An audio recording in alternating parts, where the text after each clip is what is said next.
Hello everyone, my name is Antonia and today I want to tell you a story. Ben's Wishes. Let's start. Ben wishes. I have an uncle who writes books for children. I didn't see my uncle very often when was a child because he lived in Africa, but he came to see us sometimes. When he did visit us, he usually told me one of his stories. I loved them all, but Ben's Wishes was my favorite. My uncle told it to me one winter when it was very cold outside. I was about 10, I think. A boy called Ben had two older brothers. The older boys often felt hungry and often got angry because they were so poor. Go and work in the fields, they said to Ben early each morning.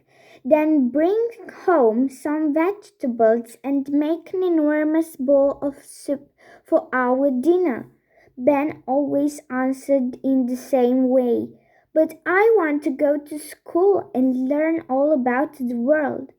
Ben's unkind brothers just laughed and said, Don't be silly. You aren't clever enough to go to school like us. So Ben didn't go anywhere. He just worked in the fields in the rain, digging and planting and digging.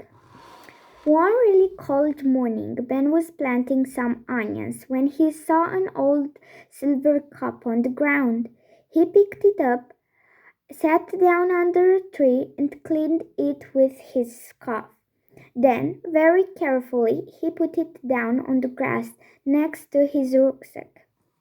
Ben was tired and hungry, but he only had 5 little olives to eat. He looked at the cup and said, I'm so lucky to have these olives, but I like a lovely warm drink too. Suddenly, the silver cup was full of hot chocolate.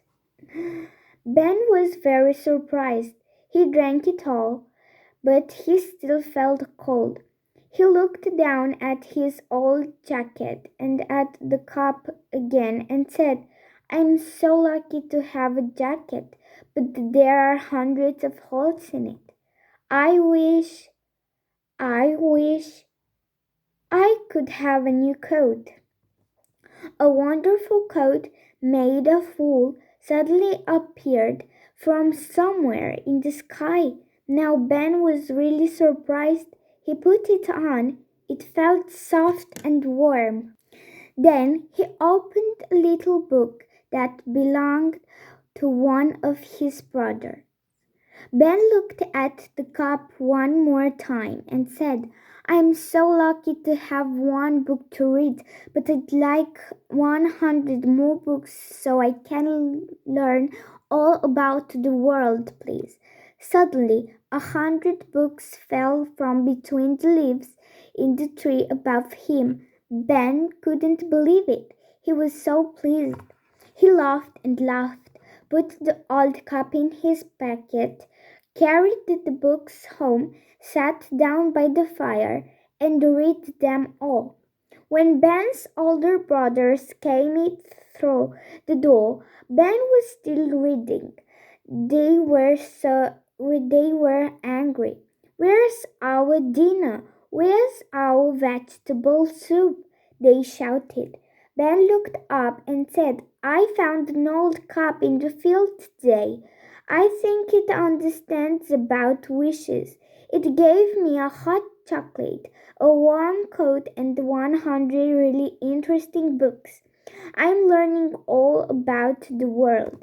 It's amazing. I know all about its land and its oceans, and about all the creatures that lived in the world, in the earth as well. Now, so ask the silver cup for your dinner. The two older brothers looked at Ben's new coat, his new books, and then at the silver cup on the table. One of them picked it up. He was angrier now. "We have a wish too. Give us our dinner. We want it this minute," he said. The empty bowls were suddenly full of delicious vegetable soup. The brothers couldn't believe it. "Cup," the oldest brother shouted. "Give me a room full of money. Give me more money than my brother." "And a room full of candy," the other brother said. Suddenly there was candy and money everywhere. The brothers began to fight. "Give me that cup," one shouted. "No," the other one said. "It's mine. It's not yours. Give it to me." The cup fell on the ground and broke, and all the candy, the money, the delicious vegetable soup, Ben's warm coat, and the interesting books disappeared. They were nowhere in the house. I felt really sad when my uncle told me that part of the story, but then he added, "But the cup couldn't make all the stories about the world disappear from Ben's head." And when Ben was a man, he visited all the countries in the world and wrote lots of stories about the animals and the people who lived there to tell children. I never knew my uncle's first name. I just called him Uncle. Perhaps, just perhaps, it was Ben. I hope you like it. Have a nice day. Bye.